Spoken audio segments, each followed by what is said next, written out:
Welcome back. You're watching Business Morning on Channels Television.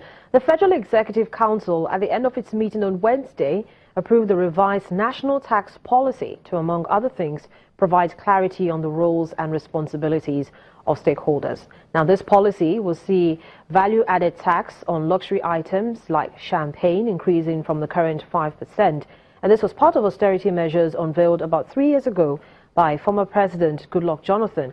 At the time, the administration was expecting to generate about 480 billion naira from taxes on luxury items in 2015, including private jets, luxury cars based on engine capacity, and yachts.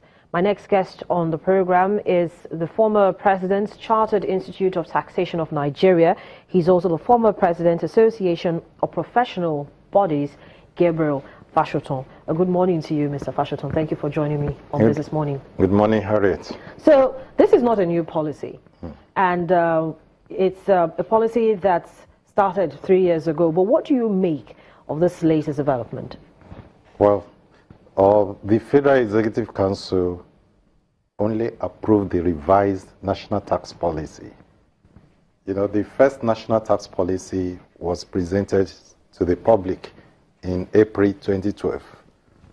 But sometimes last year, the current Federal Minister of Finance inaugurated a committee headed by Professor Abiola Sani to revise the tax policy because the initial one was not operated in line with the expectation of the ministry. So the committee submitted this report. And then it was observed that the earlier policy, national tax policy, was a 43-page document.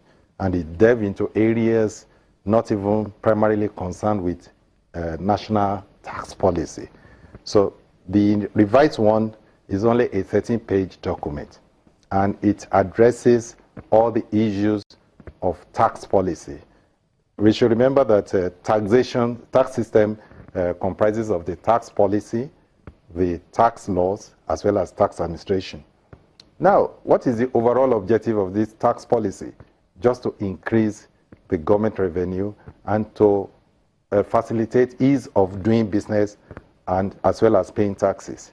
That is the overall objective of the tax policy. But then you see, this revised policy now has also re-emphasized what the previous administration had actually set out to do, which was begin to get value-added tax on some items which they felt were supposed to be taxable. For instance, the Minister of Finance mentioned champagne. It's got a VAT of about 5%, and she alluded that she actually talked about how outside of Nigeria, in the US, for instance, you pay 20% on champagne. Yes. So for that particular item, that's known. But they also talked about luxury cars. And 4 years ago, when President Jonathan actually, approved for this policy to come on stream, they talked about luxury cars with a certain engine capacity, private jets, and yachts. So if now we want to have, the federal government wants to go ahead and increase the tax on champagne, luxury cars, yachts, and the rest of it, should it be the same? Should they all pay the same percentage that is of tax? Well, the starting point should be what is the recommendation of the national tax policy, the revised national tax policy. Their recommendation is that the VAT should be activated to be progressive in nature. That is, the luxury items ought to be taxed at higher rate than basic food items. Currently, we are having only two rates applicable to VAT in Nigeria: zero-rated goods and services, as well as 5% on goods and services. But the committee, they recommended, and it has been approved by the Federal Executive Council, that certain luxury items ought to be taxed at higher rate. And that is what the Minister of Finance was alluding to. The only thing that we have to look at is where we have been having luxury taxes in the world, we have not recorded good successes. In 1991, it was introduced in US on champagne, on some expensive cars, yachts, and some other items. But it has to be cancelled in 1993. In early 80, it was also introduced in Canada. But when it was observed that it was not achieving its objective, because the objective then was to shore up the revenue of the government by taking more money from the rich. But it was observed that tax evasion was creeping in, and people were having aggressive tax avoidance. We also have it in Indonesia. In 2015, it has to be cancelled. But I have to commend the effort of the minister by taking it to the realm of VAT. In 2014, Jonathan administration wanted to introduce it, and then they were expecting 480 billion. But there wasn't clear-cut operation, the modality. So does this new policy have that? Yes, the new policy states that it's going to be through VAT. But at that time, we were told that first and business classes of flight tickets, they will attract so much, yacht, and some other expensive items. Then, what is the definition of luxury item? All those things, there were problems at that time. But if it is VAT, it has to be through the law. That's why the minister stated that the National Assembly will be talked to, and then the appropriate laws will be promulgated. So let's talk about one of such luxury items. Some have luxury cars, and according to the last administration, well, you should also look at luxury cars with a certain engine capacity. Do you think that, for instance, this tax should be collected by the customs on the point of entry for these cars, or by the car retailers? Well, we have currently proper administration of taxes. Federal Inland Revenue Service is saddled with collection of taxes on behalf of the federal government. But there are certain delegated collection machineries. For example, VAT on import is delegated to the Nigerian Customs Service. But the starting point should be the law. The appropriate law must be there. There must be procedure. Don't forget that some people would try to misinterpret this for their own personal gain. Definitely, you would have those kind of loopholes. So you might have somebody who says that, yes, you're paying at entry this amount for as VAT. Yeah. But when you cross from border A to border B, you also have to pay this amount. So you might have it as a different name, but you're still paying that same amount of money. But that is why the national tax policy has really stated that the law must be very clear.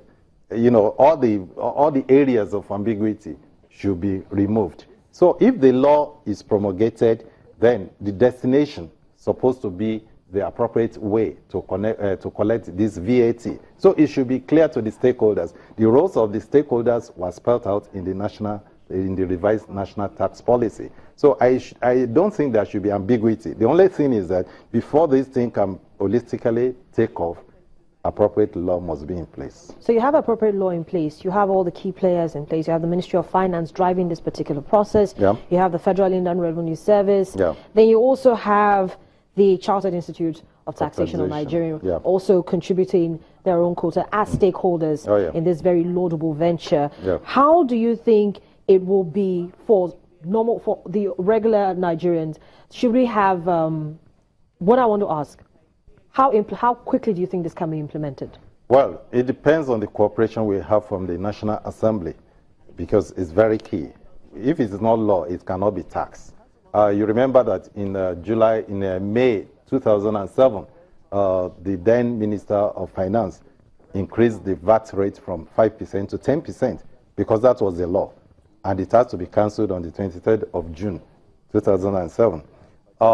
So in this case, National Assembly must quickly move in to support the Federal Executive Council in putting into law what is to be done concerning this. We believe that the affluent in the society, they need to contribute more to the development of Nigeria. So if we have the law in place, I believe that appropriate training has to be given to the tax administrators to be able to effectively collect these taxes. So how do you ensure you don't have tax evaders? Because that will definitely begin to creep up. Well, there's nowhere in the world you don't have tax evaders. The only thing is that it has to be minimized.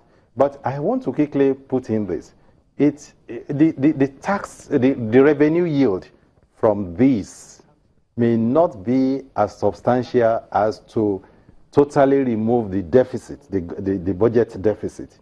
So what is more important is to look into other areas of the national tax policy, that is bringing more people into our tax net. Because when you are talking about the affluent in the society, they are minority in population.